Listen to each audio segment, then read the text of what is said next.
Hello दोस्तों, कैसे हैं आप। मैं आपका दोस्त एमजेड। मैं आपके लिए फिर से एक नई कहानी लेकर आया हूँ, लेकिन उससे पहले हमारे चैनल को सब्सक्राइब करें, लाइक करें, शेयर करें और साथ ही साथ बेल आइकन को भी ज़रूर दबाएं, जिससे आपको सबसे पहले हमारे वीडियो की नोटिफिकेशन मिलती रहे। आज आपके लिए एक नई और मज़ेदार कहानी लेकर आया हूँ, जिसका नाम है हवेली का राज, जिसमें सस्पेंस है, थ्रिलर है, रोमांस है और काफ़ी रोमांटिक कहानी है। हाँ बच्चों, जी हाँ, आपके लिए मैं एक नई सस्पेंस से भरी और काफ़ी रोमांटिक कहानी लेकर आया हूँ। इस कहानी को सुनने और देखने के लिए आखिर तक हमारे साथ बने रहें। जी हाँ, एक गांव में एक रामू नाम का छोटा सा गरीब मज़दूर रहता था, जिसकी बीवी राधा, उसकी बेटी सीता और उसका बेटा रमेश, ये चारों अपने घर में रामू के साथ हंसी खुशी से रहते थे। उसे गांव में एक बड़ी हवेली के अंदर सेठ जी, उनकी बेटी राकेश और उनकी बीवी पद्मा रहती थी। ये काफ़ी उनकी बीवी काफ़ी घमंडी और क्रूर थी। और सेठ जी की बेटी शहर में पढ़ने के लिए गई थी। वो काफ़ी समझदार और होशियार थी। उसके दोस्त भी काफ़ी होशियार थे। उनकी सहेली जी पद्मा की बेटी गीता से कहते हैं, गीता तुम अपने गांव में कब घुमाने लेकर जा रही हो। स्कूल को छुट्टियां लग चुकी है, हम गांव जाएंगे और गांव में घूमेंगे। वहाँ पर काफ़ी सारी चीज़ें हैं देखने के लिए। गीता कहती हैं ज़रूर, हम इस बार ज़रूर चलेंगे।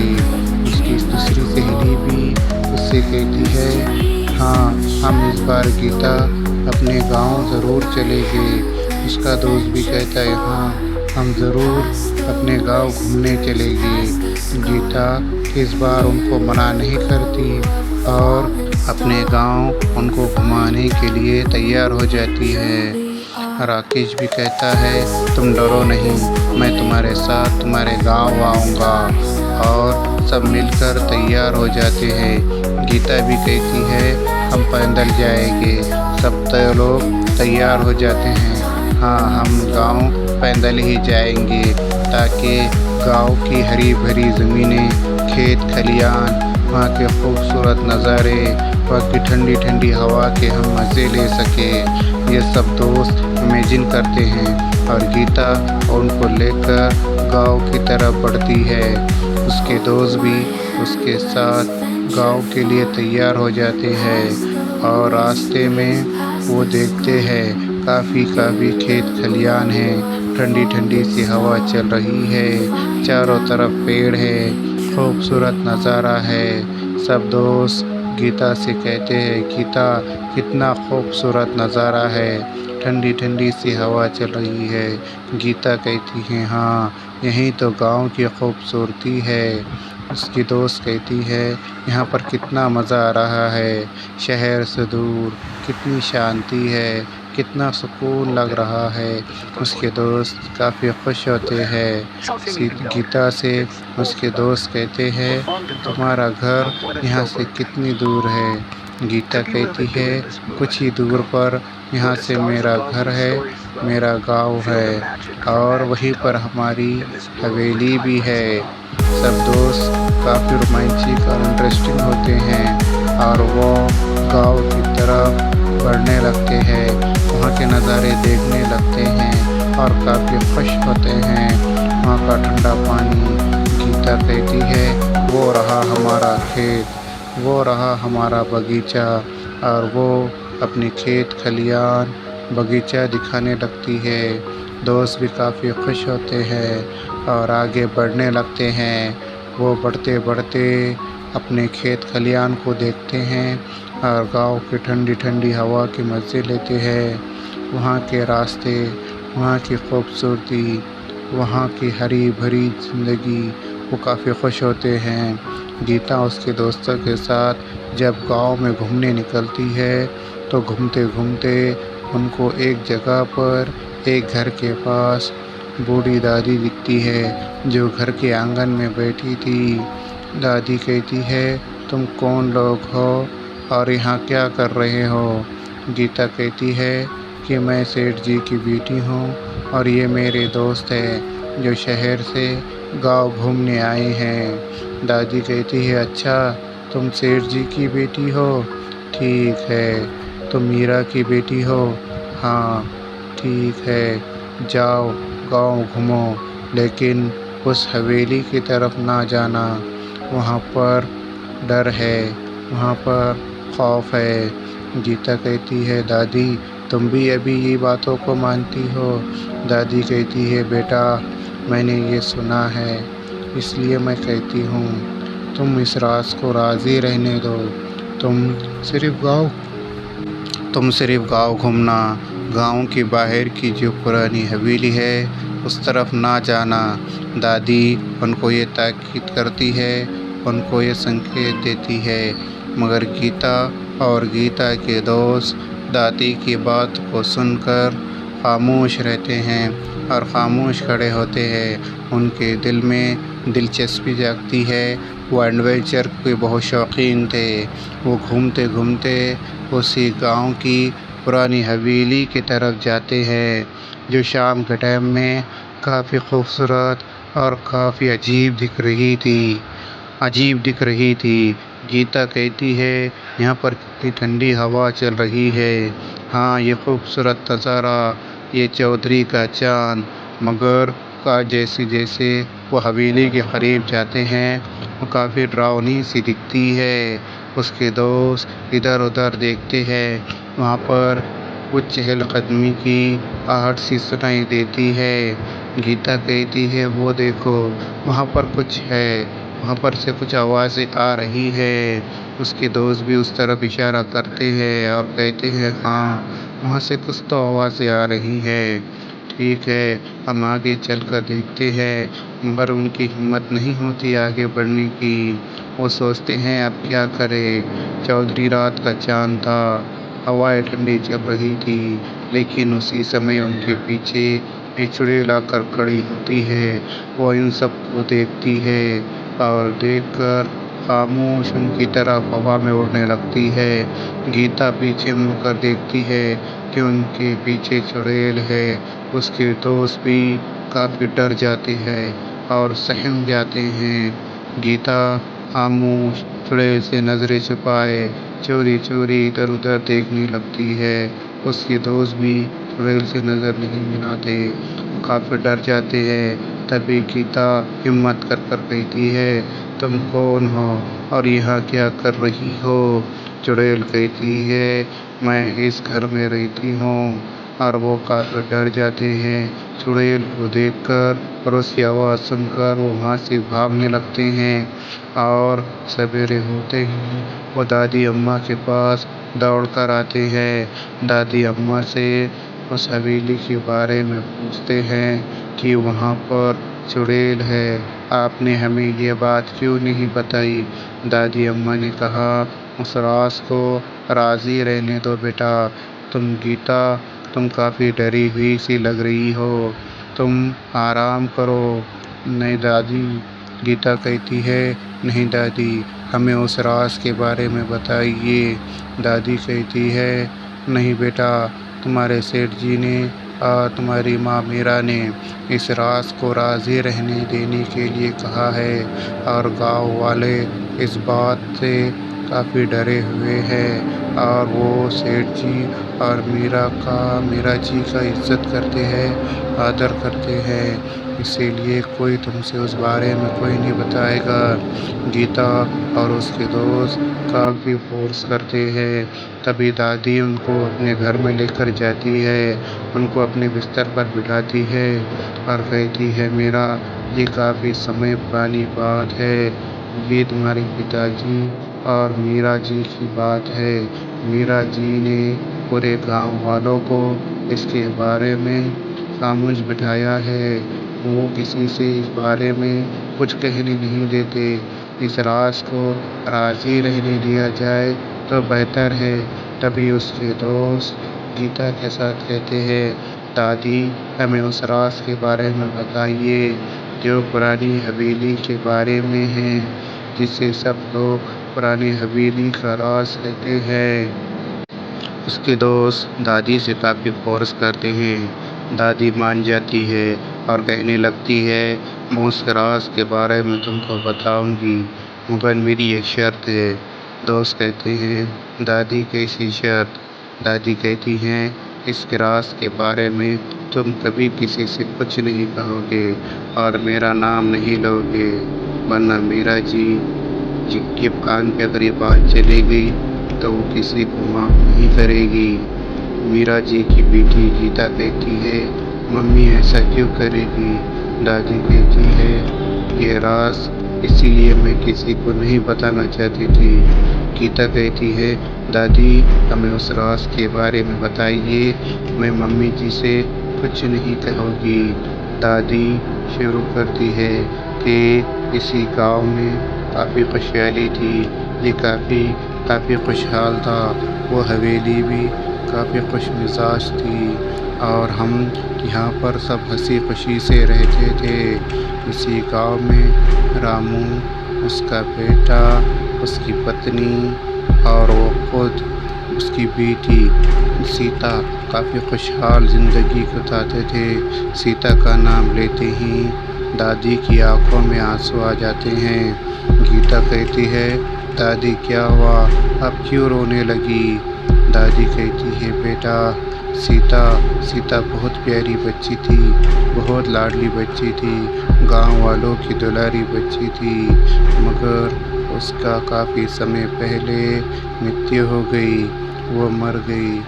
जिसके दोस्त कहते हैं, दादी उसकी मृत्यु कैसे हुई? दादी फिर आंसू पोंछते हुए विस्तार से फिर बताने लगती है, रामू एक काफ़ी गरीब, मेहनती, ईमानदार मजदूर था। उसकी बेटी सीता और काफ़ी होशियार, पढ़ाई लिखाई में काफ़ी होशियार थी, उसको पढ़ने लिखने का काफ़ी शौक़ था। उसका बेटा रमेश भी काफ़ी होशियार था, खेल कूद में काफ़ी मस्ती करता था। रामू की पत्नी राधा वो घर गृहस्थी संभालती थी, उनका छोटा सा परिवार था। वो अपने छोटे सी ज़िंदगी में, छोटे से परिवार में काफ़ी खुश रहते थे और अपनी ज़िंदगी हंसी खुशी बसर करते थे। राधा कहती है रामू से, जी सुनिए, राधा अब काफ़ी बड़ी हो चुकी है, उसके हाथ पीले कर देने चाहिए। तभी सीता ये सब बातें सुनती है। राधा कहती है, हमारी बेटी अब बड़ी हो चुकी है, उसके हाथ पीले करने का समय आ चुका है। रामू कहता है, अभी बच्ची है, थोड़ा पढ़ा लिखा जाए, थोड़ी समझदार बन जाए, फिर हाथ पीले करेंगे। ये सब बातें सीता सुनती है और सोचने लगती है। फिर सोचते सोचते कहती है, पिताजी मुझे और पढ़ना है और आगे बढ़ना है। राधा कहती है, चुप करो, कब तक पढ़ाई लिखाई करोगी, अब घर गृहस्थी संभालो। तुम्हारी जब शादी हो जाएंगी तो पति को क्या बना कर खिलाओगी? क्या उसके सामने किताबें रखोगी? तुम्हें तो चूल्हा चक्की संभालना चाहिए, तभी तुम अपने पति को खिला पिला पाओगी। तभी वहाँ से सीता स्कूल चली जाती है। उसको राकेश और उसके बीच में प्यार था। दोनों स्कूल से निकलकर बगीचे में जाते हैं। तभी राकेश फ़ोन पर बात करते हुए सीता और उसकी सहेली के पास आता है। राकेश अपने दोस्त से कहता है, वो देखो सीता जा रही है, मुझे उससे अपने प्यार का इजहार करना है। सीता बगीचे में जाकर अपने दोस्त के साथ बैठती है और वो बातें करने लगती है। उसका दोस्त इधर उधर देखते हुए, राकेश तुम आगे बढ़ो, मैं तुम्हारे पीछे हूँ। राकेश सीता से कहता है, सीता मुझे तुमसे प्यार है। सीता कहती है, राकेश बाबू मैं छोटे से मजदूर की छोटी सी बेटी हूँ, मुझे इस प्यार व्यार के चक्कर में नहीं पड़ना। राकेश कहता है, मैं तुम्हारा साथ नहीं छोड़ूंगा। राकेश अपने प्यार का इजहार सीता से करता है। सीता मन ही मन में राकेश को पसंद करती है। और सीता कहती है, मैं तुम्हें सोच कर बताऊँगी तुम मुझसे प्यार करते हो या नहीं, इसका मैं पहले तुमसे इम्तिहान लूँगी, उसके बाद मैं कुछ नहीं लूँगी।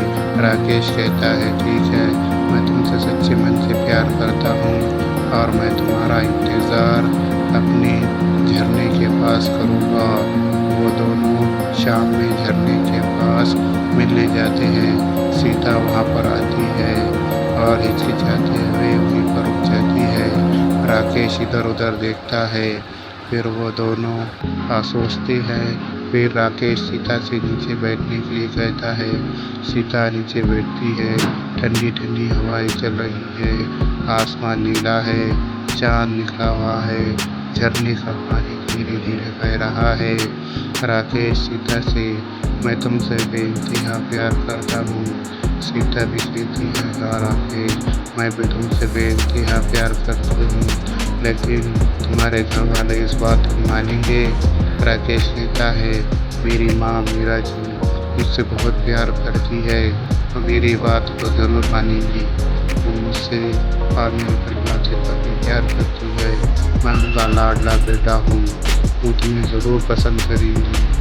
सीता कहती है, तुम्हारी से बात करो, फिर हम मेरे पिताजी से बात करेंगे और फिर ये दोनों विवाह करके हंसी खुशी रहेंगे। ये दोनों बात और प्यार में खोए हुए रहते हैं। काफ़ी देर हो चुकी थी। राकेश और सीता दोनों प्यार में मगन थे। दूसरे दिन राकेश अपनी माँ मीरा जी से अपने प्यार के बारे में कहने लगता है। मीरा जी बाहर मार्केट जाने लगती है। तभी राकेश मीरा को रुकाता है अपनी माँ को और कहता है, मम्मी जी मुझे आपसे बहुत ज़रूरी बात करनी है। मीरा जी इधर उधर देखती है और फिर कहने लगती है कि क्या हुआ, तुमने मुझे क्यों रोका? राकेश कहता है, मम्मी मुझे आपसे एक ज़रूरी बात करनी है, मैं किसी लड़की से प्यार करता हूँ। मीरा कहती है, लड़की? कौन लड़की? और ये प्यार व्यार का क्या भूत चढ़ा है तुम पर? मीरा जी ये कहते हुए राकेश की तरफ देखती है। राकेश कहता है, मम्मी मैं अपने गांव की लड़की सीता से प्यार करता हूँ, वो काफ़ी अच्छी लड़की है, भोली है, मैं हमको हमारे परिवार को वो काफ़ी खुश रखेगी। मीरा जी ये सोचती है और ये सुनते रहती है। उसके दिल में क्रोध भरा रहता है, वो गुस्से में है, मगर अपने बेटे से प्यार करने की वजह से वो राकेश से कहती है, ठीक है मैं मीरा से मिलूँगी और फिर तय करूँगी कि वो हमारे घर के लायक है या नहीं। राकेश कहता है, मम्मी जी ये क्या है, लायक है या नहीं? अमीर गरीब का भेदभाव छोड़िए, काफ़ी होशियार है, वो काफ़ी समझदार है और मुझे वो लड़की पसंद है, आप उससे मिलिए, आपको भी वो लड़की काफ़ी पसंद आएगी। सीता का घर गरीब है तो क्या हुआ, हम तो अमीर हैं, हमारा दिल बड़ा होना चाहिए। ये सब बातें मीरा सुनती है और उसको पुरानी हवेली के पास मिलने के लिए बुलाती है। मीरा के दिल में सीता के लिए नफरत है। दोनों पुरानी हवेली के पास आते हैं। मीरा की आंखें सफ़ेद हो चुकी है, उसके हाथ में चाकू है। वो डरा कर सीता से कहती है, मेरे बेटे का पीछा छोड़ दो। सीता कहती है, हम दोनों सच्चा प्यार करते हैं और हम दोनों इश्क मोहब्बत करते हैं, हम दोनों किसी से नहीं डरने वाले। मीरा काफ़ी गुस्सा होती है और गुस्से में और भी लाल हो जाती है। वो गुस्सा करते हुए सीता से कहती है, तुम उसका पीछा छोड़ती हो या नहीं, वरना अंजाम बहुत बुरा होगा। सीता कहती है, हम प्यार करने वाले अंजाम से नहीं डरते, मैं राकेश से सच्चा प्यार करती हूँ और ज़िंदगी भर करूँगी। इसी बात सुनते हुए मीरा सीता को मार देती है और वहाँ से भाग चली जाती है। तभी दादी कहती है, तभी से सीता उस पुरानी हवेली में जो रेल बनकर रहती है, वही उसी की जगह पर मीरा जी ने सीता को मार डाला था। तभी ये बातें गीता सुनती है और चौंक जाती है। गीता कहती है, ये नहीं हो सकता, मेरी मम्मी किसी मासूम की जान नहीं ले सकती। दादी रोते हुए कहती है, बेटा यही सच है, तुम्हारी बेटी ने, तुम्हारी माँ ने ही सीता को मारा। तभी से रामू इस गांव से चला गया है और दूसरे गांव में ना जाने कहाँ बस गया है। दादी रोते हुए ये सब बातें गीता और उसके दोस्तों को कहती है। गीता ये सब बातें सुनकर काफ़ी चौंक जाती है और उसके दोस्त कहने लगते हैं, ये दादी, हमने जिसको देखा वो सीता है। हाँ बेटा, वो सीता है। वो अपने बदले का इंतजार कर रही है, जिसे मीरा ने मारा है। और सब गांव वालों को बताया है कि मीरा किसी लड़के के साथ भाग चुकी है। दादी, आपको ये सब बातें कैसे पता? बेटा, मैंने ये सब अपनी आंखों से देखा है, मगर मैं गरीब बुढ़िया, मेरे में कहाँ हिम्मत थी महलों में रहने वाली हवेली में रहने वाली मीरा की से मुकाबला कर सके। पुलिस वालों को उसने खरीद लिया था। वहाँ का इंस्पेक्टर वो काफ़ी लालची था। मीरा जी ने उसको पैसे दिए थे, इसीलिए उन्होंने भी कुछ कार्रवाई नहीं की। और ये सब बातें सुनकर गीता वहाँ से जाने लगती है और अपने दोस्तों से भी कहती है, चलो हम इस बारे में पुलिस से कहते हैं। हम यहाँ की पुलिस से नहीं तो दूसरी जगह की पुलिस तरफ जाएंगे, मगर सीता को इंसाफ ज़रूर दिलाएंगे। और वो वहाँ से दादी से कहते हुए निकलते हैं। दादी कहती है, बेटा संभल कर, इस बारे में अगर मीरा जी को पता चल गया तो अंजाम बुरा होगा। और गीता अपने दोस्तों के साथ पुलिस स्टेशन जाती है और इंस्पेक्टर साहब से सब बारे में विस्तार से बताती है। इंस्पेक्टर पहले चौंक जाता है कि ये तो खुद मीरा जी की बेटी है और उन्हीं के खिलाफ शिकायत लेकर आई है। इंस्पेक्टर कहता है, तुम्हारे पास कोई सबूत या गवाह है जिससे ये साबित हो सके कि मीरा जी ने ही सीता का कत्ल किया है, खून किया है? मीरा गीता कहती है, हम उस जगह चलते हैं और छानबीन करने के बाद ही हमें पता चलेगा कि वहाँ पर कुछ ना कुछ तो सबूत ज़रूर मिलेगा। वो सब मिलकर पुरानी हवेली की तरफ चलने के लिए तैयार हो जाते हैं और सब मिलकर पुरानी हवेली की तरफ चलने लगते हैं। गीता कहती है, मेरी माँ ने सीता को चाकू से कत्ल किया था। हमें अगर चाकू मिल जाए तो उससे हम हमारी माँ को पकड़ सकते हैं। सब वो पुरानी हवेली के पास पहुंच जाते हैं, तलाशी लेते हैं, देखते हैं कि यहीं पर जो है तो गीता जी ने, मीरा जी ने सीता को मारा था और इसी तरह से भागी थी। ये सब दोस्त इशारे से बताते हैं। इंस्पेक्टर को समझता है कि यहाँ पर अगर कत्ल किया है और मीरा जी इस रास्ते से भागी है तो कहीं न कहीं चाकू को छुपाया होगा, जिससे मीरा जी ने सीता की हत्या की थी। और वो उस तरफ इशारा करते हैं और देखते हैं कि यहाँ पर कुछ न कुछ तो निशान ज़रूर मिलेगा, जिससे हम मीरा जी को पकड़ सकते हैं और सीता जी को इंसाफ दिला सकते हैं। और वो उसी दिशा में चलने लगते हैं और उनको रास्ते में चाकू मिल जाता है जो गीता के हाथ में है। मीरा जी वहीं पर बरामदे में खड़ी है। इंस्पेक्टर, गीता और उसके दोस्त मीरा जी के पास जाते हैं और उनको वो चाकू बताते हैं। मीरा जी पहले उस चाकू को पहचानने से इनकार करती है। बस इंस्पेक्टर कहते हैं, हम आपको सीता के खून के इल्ज़ाम में गिरफ्तार करते हैं। सीता, मीरा जी कहती है, सीता? कौन सीता? मैं उसको जानती तक नहीं और मैं उसको क्यों मारूंगी भला?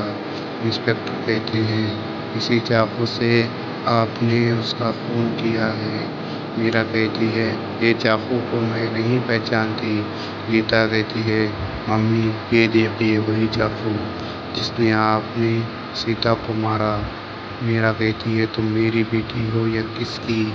और इंस्पेक्टर और उसके दोस्तों के साथ मम्मी को यानी मीरा जी को मीरा जी को पुलिस स्टेशन लेकर जाते हैं और उनको सज़ा हो जाती है। राकेश, गीता और उसकी दोस्त उसी पुरानी हवेली में सीता को मिलने जाते हैं, जो वहाँ पर अपने खून के बदले का इंतज़ार कर रही थी। राकेश सीता से कहता है, मुझे माफ़ कर दो सीता, मेरे प्यार की वजह से तुम्हें अपनी जान गंवानी पड़ी। सीता कहती है, राकेश, इसमें तुम्हारी कोई गलती नहीं है, मेरा जी ने ही मेरा कत्ल किया है। और राकेश कहता है, मेरी मम्मी यानी मीरा जी को पुलिस वालों ने सज़ा दे चुकी है, इनको सज़ाए उम्रकैद हो चुकी है। अब सीता कहती है, मुझे तुमसे कोई गिला शिकवा नहीं है और मैं अब यहाँ से आज़ाद हूँ। राकेश कहता है, मेरे प्यार की वजह से तुम्हें सज़ा मिली,